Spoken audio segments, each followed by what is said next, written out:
किसी जंगल में टूनी चिड़िया अपने पति टोना तथा उसकी पत्नी टुनटुनी किसी एक घर में रहा करती थी। एक दिन टूनी की सास टुनटुनी अपने बेटे टोना से बोलती है, अरे बेटा, टोनी को बच्चा होने वाला है। तुम एक काम करो, टोनी को लेकर बुलबुल डॉक्टर के पास लेकर चले जाओ और टोनी को जांच करा लाओ। अगर गर्भ में बेटा हुआ तो ठीक है, अगर गर्भ में बेटी हुई तो सोचना पड़ेगा कि इस टोनी का क्या करना होगा। हाँ माँ, मुझे कौन सा लड़की चाहिए? मुझे तो लड़का चाहिए, लड़का। मुझे कोई बेटी वोटी नहीं चाहिए, मुझे बेटा चाहिए। चलो बुलबुल डॉक्टर के पास जाकर चेकअप करवाते हैं कि इस बार टूनी का लड़का होगा या लड़की। ऐसा बोलकर टूना और उसकी माँ टुनटुनी जबरदस्ती बुलबुल डॉक्टर के पास टूनी को लेकर चले जाते हैं। कुछ समय के बाद जब वे सभी बुलबुल डॉक्टर के पास पहुंचते हैं तो टूना बुलबुल को बोलता है, बुलबुल डॉक्टर, जरा मेरी पत्नी टोनी को चेक करके बताओ कि इस बार टोनी के पेट में लड़का है या लड़की। अरे नहीं, अरे नहीं, पागलों जैसी बातें क्यों कर रहे हो? तुम्हें नहीं पता कि ये गैर कानूनी है? मैं चेक नहीं कर सकता, इसे कहीं और ले जाओ। सुनो डॉक्टर, मैं तुम्हें इज्जत से बोल रहा हूँ, मेरी बात मान लो, वरना तुम्हारे लिए ठीक नहीं होगा। नहीं तो मैं तुम्हें जान से मार दूंगा और तुम्हारा ये हॉस्पिटल भी तोड़ फोड़ दूंगा। चलो अब जल्दी से चेक करके बताओ कि इसके गर्भ में लड़का है या लड़की। टूना ऐसा बोलकर डॉक्टर को डरा धमका कर चेकअप करा लेता है।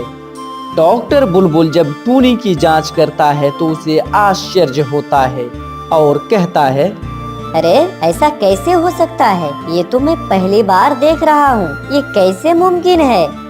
अरे ओ डॉक्टर, तुम खुद अपने आप क्या बोलते चले जा रहे हो? जरा हम लोगों को भी तो बताओ, जल्दी से बताओ कि टूनी के पेट में बेटा है या बेटी। नहीं, टुनटुनी के गर्भ में बेटा नहीं बल्कि 12 बेटियां हैं। मैं आपको मुबारकबाद देता हूँ, आपके घर में 12 बेटियां आने वाली है। अपनी मुबारक अपने पास रखो डॉक्टर, क्या आप बकवास कर रहे हो? मुझे तो एक भी बेटी नहीं चाहिए थी और तुम बोल रहे हो कि 12 बेटियां होगी। डॉक्टर, हमें इतनी सारी मुसीबत घर में नहीं चाहिए, मुझे इतनी सारी बेटियां नहीं चाहिए। तुम ऐसा करो कि तुम इन 12 बच्चियों को मार दो। मैं बोल रही हूँ, अभी के अभी मार दो। नहीं माँ जी, मैं पहले भी एक पाप कर चुकी हूँ, अब दूसरा पाप नहीं करूँगा। अच्छा होगा कि आप कहीं और चले जाओ। लगता है तुम ऐसे नहीं मानोगे। रुको, मैं अभी तुम्हारी पिटाई करता हूँ और मैं देखता हूँ कि तुम कैसे बेटियों को नहीं मारता। तुम मुझे भी हाथ लगा करके तो दिखाओ, तब पता चलेगा कि मैं क्या हूँ। मैं भी पुलिस को कॉल करके बुलाता हूँ, तब पता चलेगा कि तुम्हारी बहादुरी कहाँ गई। बेटा, रहने देते हैं, चलो घर चलकर ही इस टूनी का उपाय ढूंढते हैं। तभी टूना और उसकी माँ मजबूरन टूनी को लेकर अपने घर की ओर रवाना हो जाते हैं। कुछ देर के बाद घर पहुंचकर टोना की माँ टोना से बोलती है, बेटा, मुझे तो कुछ समझ में नहीं आ रहा है। मुझे तो एक भी बेटी मंजूर नहीं थी और यहाँ तो 12 बेटियाँ हो रही है। नहीं बेटा, मैं उन 12 बेटियों को घर पर नहीं रखूंगी। मैं नहीं चाहती हूँ कि 12 बेटियाँ तुम्हारे सर का बोझ बने। बेटा, तुम तो जीना ही भूल जाओगे। उन लोगों की शादी के लिए दहेज का पैसा जमा करते ही रह जाओगे। मैंने भला कब कहा है माँ कि मैं उसे अपने साथ रखूंगा? मैं तो उसे किसी भी कीमत पर अपने साथ नहीं रखूंगा। चलो माँ, एक काम करते हैं, टूनी को घर से बाहर निकाल देते हैं। वो कहीं भी जाकर मरे, हमें उससे क्या। कहीं एक नई चिड़िया देखकर दूसरी शादी कर लेंगे जो मुझे बेटा देगी। हाँ बेटा, ये उपाय तो मुझे सही लग रहा है, लेकिन यदि हम उसे खुद से घर से बाहर निकालेंगे तो वो पुलिस के पास चली जाएगी और हम दोनों को जेल में बंद करा देगी। जो होगा देखा जाएगा माँ, हम पुलिस वालों से भी निपट लेंगे, लेकिन इस टूनी के बच्चे को तो अपने साथ साथ इस घर में नहीं रखूंगा। वे दोनों टूनी को अपने घर से बाहर निकाल देते हैं।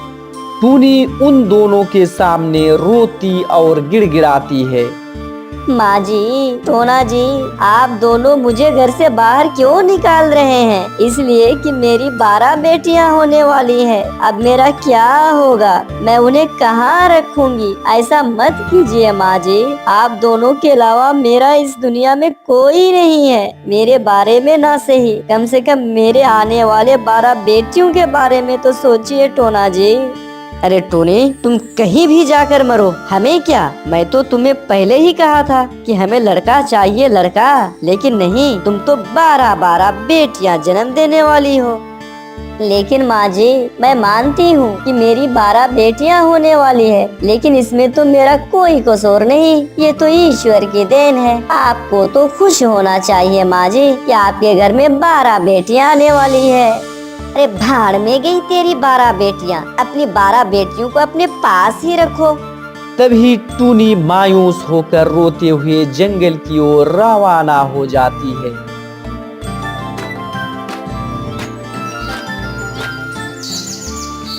कुछ देर के बाद वह एक कुएं के पास जाती है। उसके पास कोई रास्ता नहीं था, इसलिए वो मरने का फैसला ले लेती है। जैसे ही वो कुएं में कूदने वाली होती है, तभी उसे लाडो चिड़िया आवाज देकर रोक लेती है। रुको रुको बहन, तुम कुएं में क्यों जान देने जा रही हो? तुम्हारे साथ क्या कुछ गलत हुआ है? मुझे बताओ, मैं तुम्हारी मदद करूंगी। क्या बताऊं बहन, मेरे पति और मेरी सास ने मुझे घर से बाहर निकाल दिया है। मेरी 12 बेटियां होने वाली है। मेरे पास घर भी नहीं है। मैं अपनी बेटियों को कहाँ रखूंगी बहन? इसलिए मैं अपनी जान दे रही हूँ। बस यही आखिरी रास्ता मुझे नजर आ रहा है। तभी लाडो मन ही मन बोलती है, ये टोनी चिड़िया तो 12 अंडे देने वाली है। यदि 12 अंडे को बेच दूंगी तो बहुत सारे पैसे हो जाएंगे। ये सोचकर लाडो चिड़िया बोलती है, फिक्र मत करो, तुम मेरे साथ चलो। मैं तुम्हें अपने घर में रख लूंगी। टोनी बहन, तुम मुझे अपने घर में रखने के लिए तैयार हो? मैं तुम्हारा ये एहसान कभी नहीं भूलूंगी। इस तरह लाडो टूनी को लेकर अपने घर की ओर रवाना हो जाती है।